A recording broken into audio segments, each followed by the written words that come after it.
Jesus, Kardec e nós. Livro Opinião Espírita. Psicografia de Chico Xavier e Valdo Vieira. Ditado pelos espíritos de Emmanuel e André Luiz.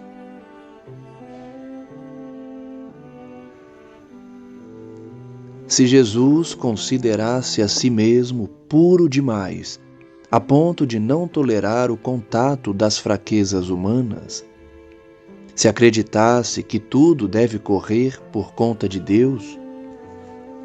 se nos admitisse irremediavelmente perdidos na rebeldia e na delinquência, se condicionasse o desempenho do seu apostolado ao apoio dos homens mais cultos, se aguardasse encosto dinheiroso e valimento político a fim de realizar a sua obra, ou se recuasse diante do sacrifício, de certo não conheceríamos a luz do Evangelho, que nos descerra o caminho à emancipação espiritual. Se Allan Kardec superestimasse a elevada posição que lhe era devida na aristocracia da inteligência, colocando honras e títulos merecidos acima das próprias convicções,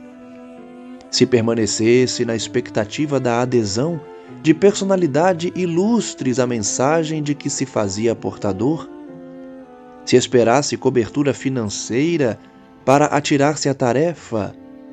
se avaliasse as suas dificuldades de educador com escasso tempo para esposar compromissos diferentes do magistério, ou se retrocedesse perante as calúnias e injúrias que lhe ençaram a estrada, não teríamos a codificação da doutrina espírita, que complementa o Evangelho, integrando-nos na responsabilidade de viver. Refletindo em Jesus e Kardec, ficamos sem compreender a nossa inconsequência, quando nos declaramos demasiadamente virtuosos, ocupados, instruídos, tímidos, incapazes ou desiludidos para atender às obrigações que nos cabem na doutrina espírita. Isso porque, se eles, o mestre e o apóstolo da renovação humana, passaram entre os homens, sofrendo dilacerações e exemplificando o bem, por amor à verdade, quando nós,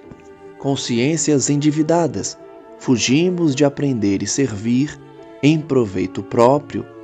indiscutivelmente estaremos sem perceber, sob a hipnose da obsessão oculta,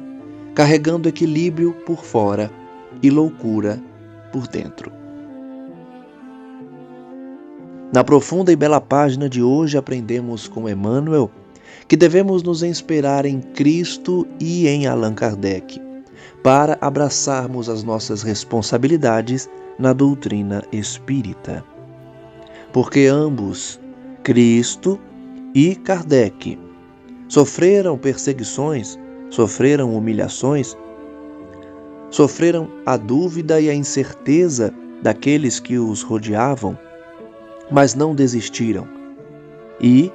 trouxeram a iluminação para a humanidade, tanto na doutrina cristã, pelo maior exemplo na figura de Cristo, quanto na doutrina espírita, renovando os ensinamentos do Mestre anos depois do desvirtuamento pelos homens da terra. Reflitamos, por isso, na lição de Emmanuel, para que não deixemos de lado as nossas obrigações perante a doutrina, seja por meio dos atos, dos pensamentos, das atitudes e também das tarefas abraçadas na casa espírita, não nos considerando importantes demais ou de menos, desprezados ou envaidecidos, mas sim como trabalhadores da senda divina para a implantação na terra da doutrina que liberta consciências e demonstra a existência do mundo espiritual e da comunicabilidade com os homens encarnados. Não desdenhamos, assim, da nossa tarefa e, por isso, abraçamos a cada dia o dever de cumprir a palavra de Cristo e não abandonar os ensinamentos que Ele trouxe para todos nós por meio do exemplo. Permaneçamos dessa forma no caminho, sem colocar desculpas a fim de não cumprir nossas tarefas diárias, porque Kardec não tinha tempo, não tinha dinheiro, não tinha o apoio dos intelectuais e não desistiu, trazendo à Terra uma doutrina libertadora e condizente com os novos tempos, onde a ciência e o espírito se unirão para trazer os avanços necessários à Terra, a fim de que dê mais um passo na evolução. Na figura do Cristo, então, temos o maior exemplo. Apesar das perseguições e do seu assassinato, permaneceu firme no propósito da missão espiritual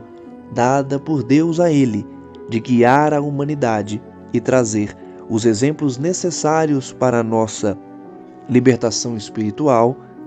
por meio da reencarnação na Terra, como mestre que é e que até hoje nos acompanha. Que assim seja.